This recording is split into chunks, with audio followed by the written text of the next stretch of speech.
Les matériaux composites, symboles des matériaux nouveaux, sont présents dans toutes ces applications de haute technologie. Mais ces matériaux composites, ou tout au moins le concept de matériaux composites, est-il si nouveau? En fait, depuis ses origines, presque 2 millions d'années avant notre ère, l'homme a cherché à utiliser les matériaux que la nature lui donnait. Le silex, le basalte, le quartz, les os, le bois, etc.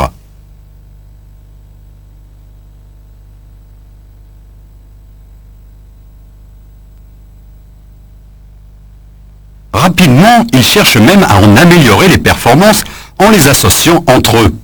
Il réalise ses habitations avec de la terre mélangée à des fibres végétales, c'est le torchis. Encore aujourd'hui, cette technique reste d'actualité.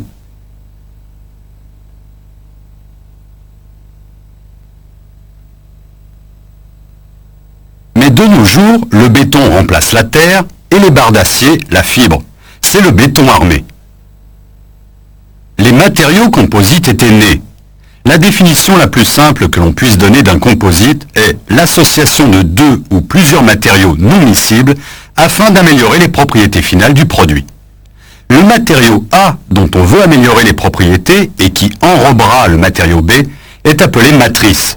Le matériau B est le renfort.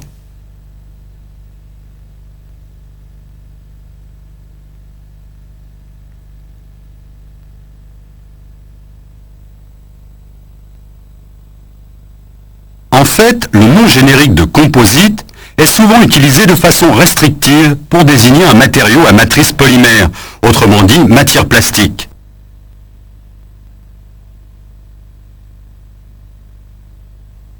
Ainsi, le béton armé, bien que répondant à la définition, n'est jamais présenté comme un composite.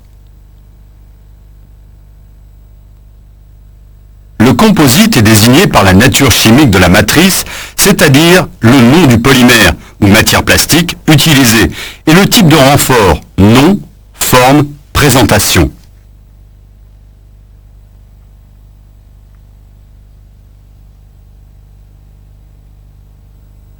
Les renforts peuvent se classer d'après leur géométrie. Les renforts granulaires ou sphériques, quartz, silice, carbonate de calcium, billes de verre. Les renforts lamellaires, talc, mica. Les renforts aciculaires, wollastonite. Les renforts fibrillaires, verre, carbone, polyamide aromatique, dit Kevlar. Un moyen simple de tenir compte de la géométrie des renforts est de parler du rapport de forme R. C'est le rapport entre la plus grande et la plus petite dimension.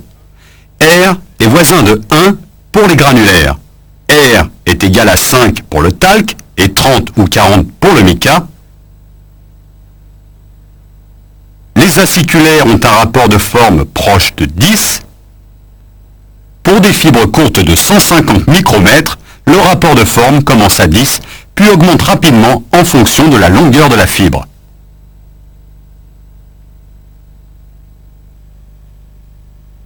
D'un point de vue technique de mise en forme des matériaux, les composites dont les renforts ont un rapport de forme inférieur à 50 et même 100 se mettent en œuvre suivant les techniques classiques adaptées aux matières plastiques, injection, extrusion, etc.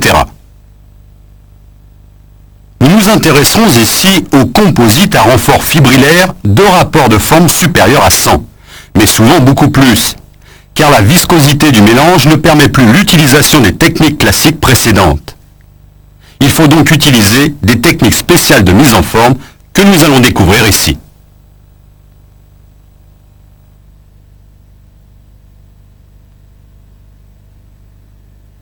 Comme on peut le constater, le terme composite, bien que général, ne s'applique souvent qu'aux matières plastiques renforcées de fibres.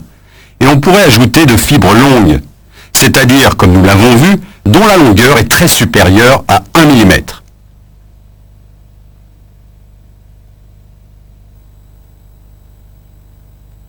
Dans l'industrie des composites, on utilise principalement la fibre de verre, la plus économique, la fibre de carbone, la plus résistante, et la fibre de polyamide aromatique ou aramide, plus connue sous son nom commercial de Kevlar. On pourra rencontrer occasionnellement d'autres fibres, telles que les fibres de polyéthylène, polyester, etc. La fibre se présente sous différents aspects. Première possibilité d'aspect. La fibre est longue et continue. C'est du roving pour des fibres bobinées.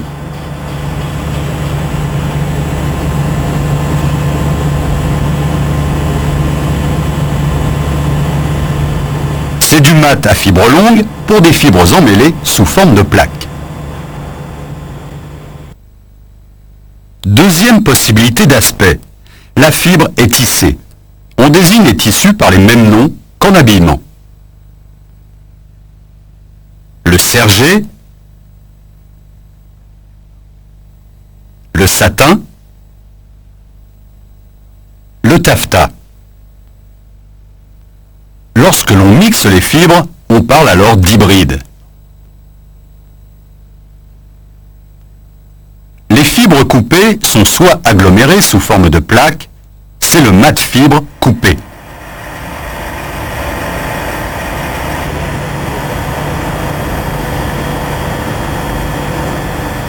Soit mélangées en masse à la résine. Nous ne parlerons pas ici de l'importance de l'orientation des fibres en termes de propriétés mécaniques. Disons seulement qu'en fonction de l'orientation des fibres, on fabrique des matériaux sur mesure pour l'application envisagée.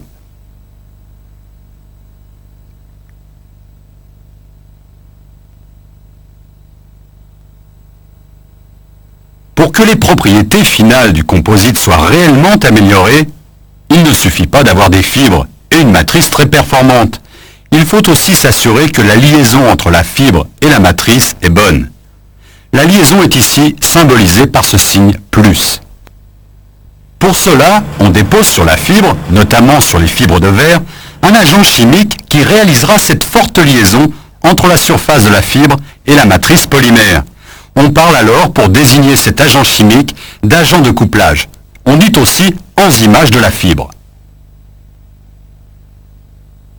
Sur ces photos de composite après rupture, prises au microscope électronique, on remarque que sans agent de couplage, la fibre est lisse, c'est-à-dire que la matrice n'a pas adhéré.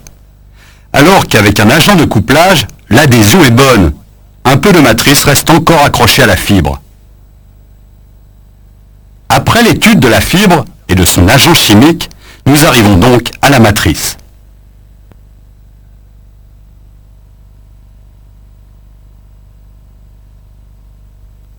Du côté matrice, pour que la liaison soit bonne avec la fibre, il faut impérativement que le contact soit intime et uniforme.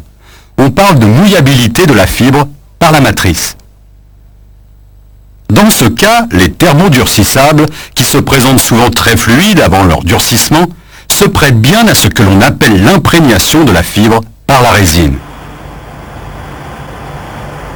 Les thermoplastiques plus visqueux à l'état fondu ont donné plus de mal aux techniciens pour réaliser les composites.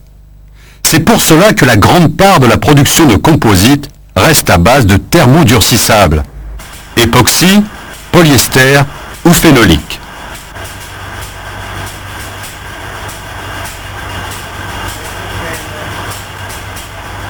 Nous ne nous intéressons ici qu'aux techniques réservées aux composites à matrice thermodurcissable, donc fluides, lors de l'imprégnation des fibres. De cette façon, on réalise des matériaux qui résistent bien à la corrosion.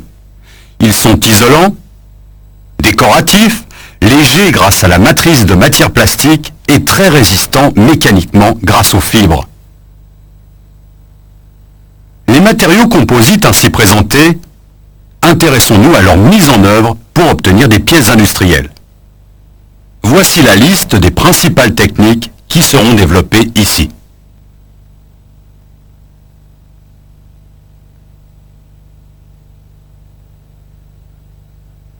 Le moulage au contact est un procédé manuel qui qui permet l'obtention de prototypes ou de pièces en petite série.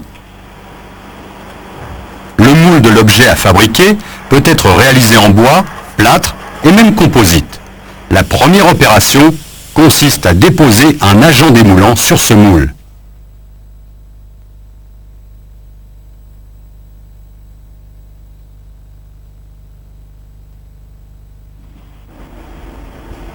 Puis, après séchage, on projette au pistolet la couche qui servira de décoration et de protection de la pièce, le gel coat.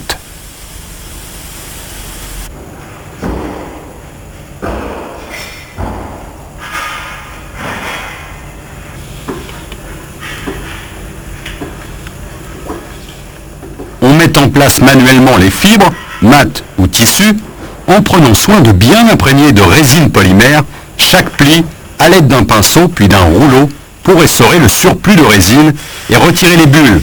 On parle d'ébullage. Cette opération est répétée autant de fois que nécessaire.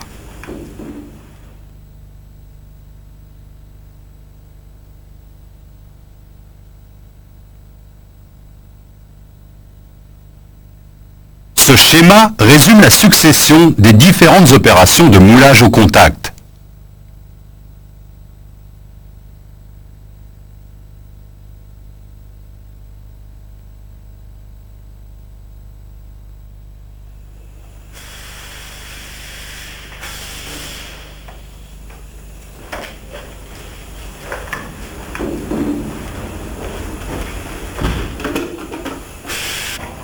Puis, on laisse la résine polymère durcir, on dit aussi réticuler. Cette opération peut se faire à température ambiante ou dans un four, voire un autoclave pour les pièces techniques. Après durcissement, la pièce peut être démoulée.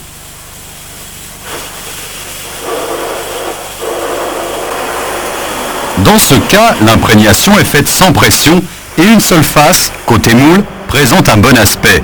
Cette technique permet la réalisation de très grandes pièces, coques de bateau ou comme ici, des tronçons de toboggan. Lorsque l'on utilise des tissus que l'on met en forme sur un modèle, on parle parfois de moulage au drapé.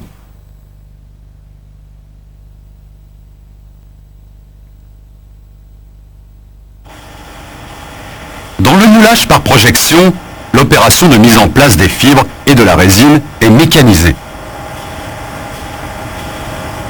Les fibres de verre venant d'une bobine de roving seront découpées à leur passage dans le pistolet.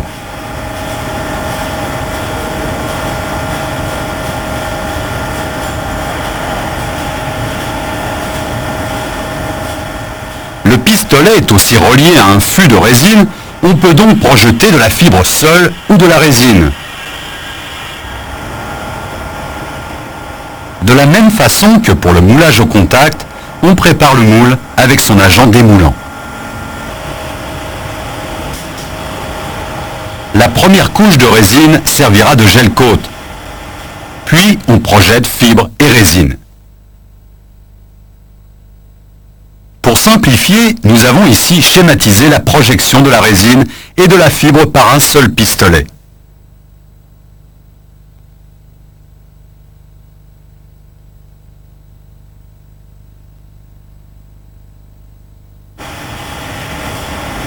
Nous voyons ici que la projection peut être distincte.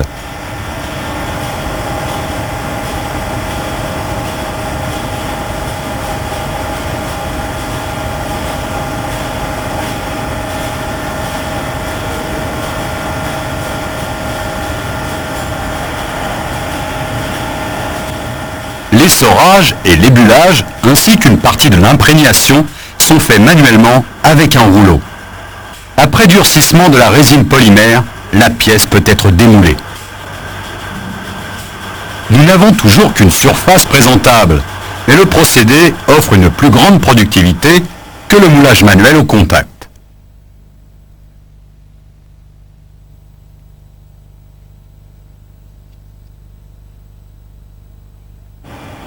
Dans le moulage par compression, l'imprégnation peut se faire sous de fortes pressions, de l'ordre de 100 fois la pression atmosphérique. Le moule est réalisé en deux parties.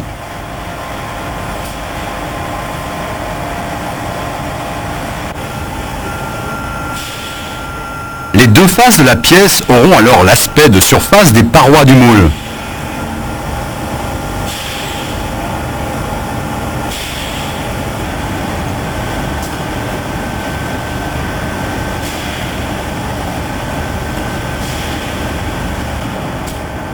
Pour faciliter le démoulage, on enduit préalablement les surfaces du moule d'un agent démoulant.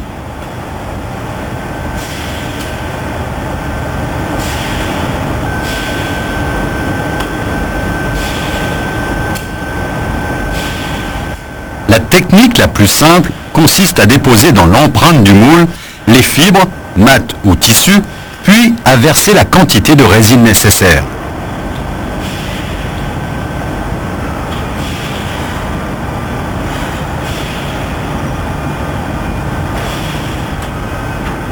On ferme le moule afin de bien imprégner les fibres et on déclenche le durcissement de la résine par chauffage.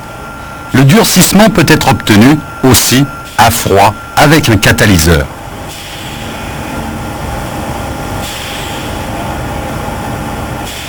La pièce démoulée doit être ébavurée, mais présente deux surfaces d'aspect propre.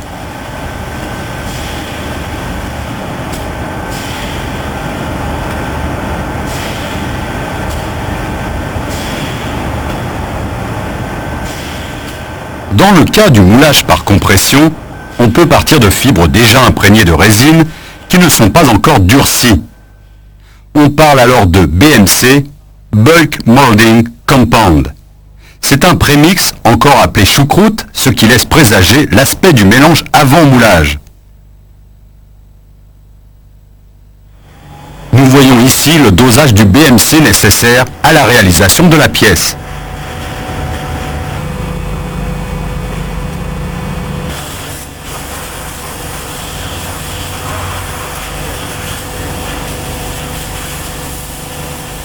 La séquence de moulage reste semblable à la précédente. On dépose la quantité voulue de prémix dans le moule, puis on presse. On fabrique de cette façon nombre de pièces alliant bonne présentation et performance mécanique.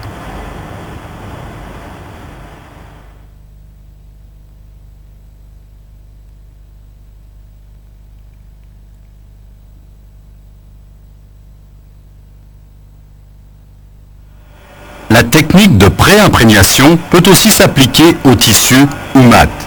On parle alors de SMC, abréviation anglaise pour Sheet Molding Compound, c'est-à-dire un tissu pré-imprégné. Pour la mise en forme, la plaque de SMC est débarrassée de ses deux films protecteurs de polyéthylène, puis tranchée.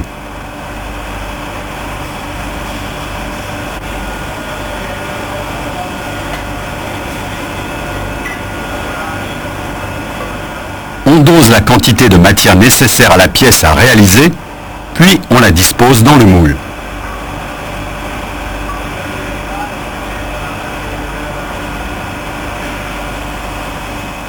On presse à chaud pour le durcissement.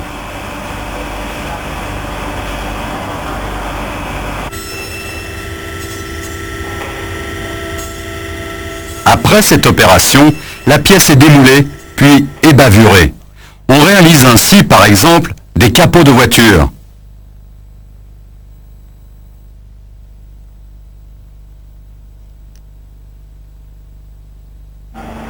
Pour les pièces de grande dimension, et pour éviter la réalisation de moules imposants, on utilise parfois des membranes souples. Appelées baudruches ou sacs, elles permettent de transmettre à la pièce la pression d'une enceinte type autoclave.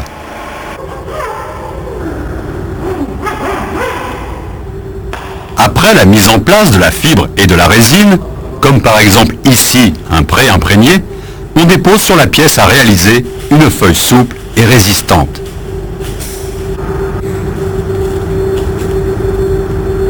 On assure l'étanchéité avec du mastic afin de faire le vide dans la baudruche.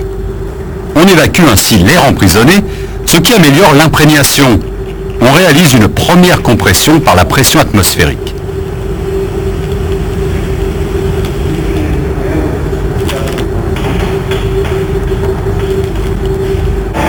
Dans certains cas, on augmente cette pression en mettant la pièce dans une chambre où 1 mégapascal, soit 10 bars, sont atteints. C'est un autoclave. La pièce durcira sous pression après chauffage.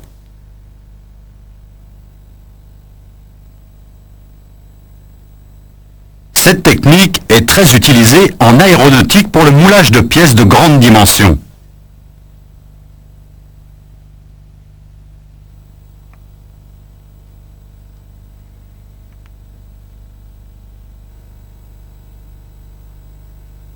Depuis quelques années, une autre technique propose d'injecter la résine après que la fibre soit déposée dans le moule et que celui-ci soit fermé.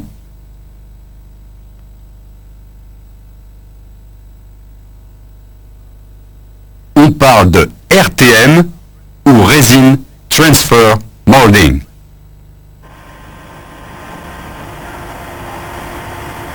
On utilise un moule classique dans lequel on met en position les renforts, fibres, nappes, tissus.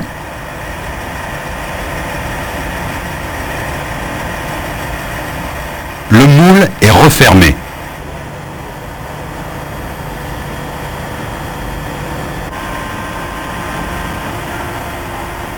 Puis on injecte la résine qui va imprégner les fibres. La pièce est durcie à température ambiante par action d'un catalyseur comme ici ou sous l'action de la chaleur. La pièce est ensuite démoulée, puis ébavurée.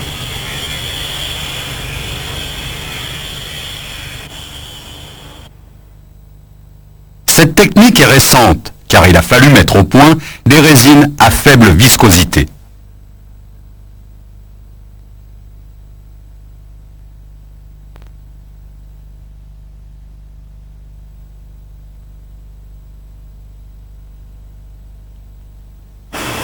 Pour réaliser des pièces creuses de grande résistance, conteneurs, silos, cuves, on utilise le bobinage ou enroulement filamentaire.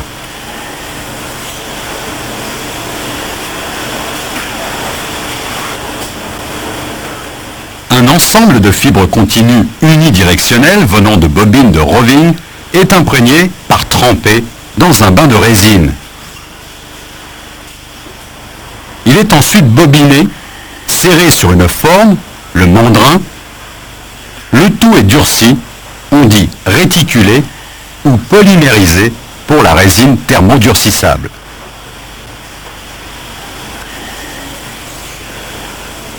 La machine de bobinage peut avoir une cinématique complexe pour des pièces type satellite. Ce sont des robots 4 voire 5 axes. Le mandrin est ensuite démonté, détruit, dissous ou laissé dedans comme peau intérieure.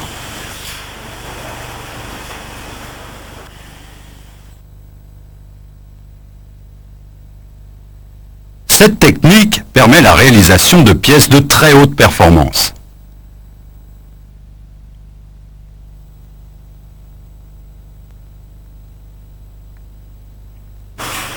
Un peu sur le même principe, c'est-à-dire en partant de fibres continues imprégnées au trempé, on peut fabriquer des profilés par pultrusion.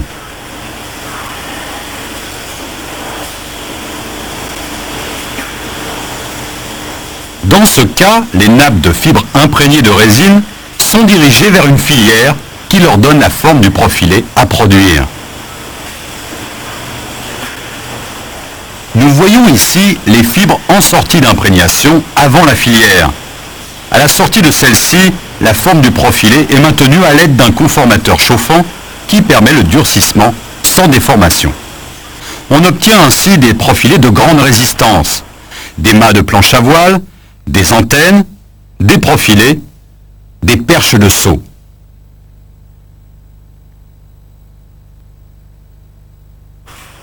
On présente souvent la pultrusion comme l'extrusion pour composite. En conclusion, nous avons montré que sous le terme composite, nous trouvons principalement des matériaux polymères thermodurcissables associés à des fibres longues. Il a donc fallu développer des techniques spécifiques pour ces matériaux. Grâce à leurs bonnes propriétés technologiques, ils se sont donc imposés dans de nombreuses applications industrielles.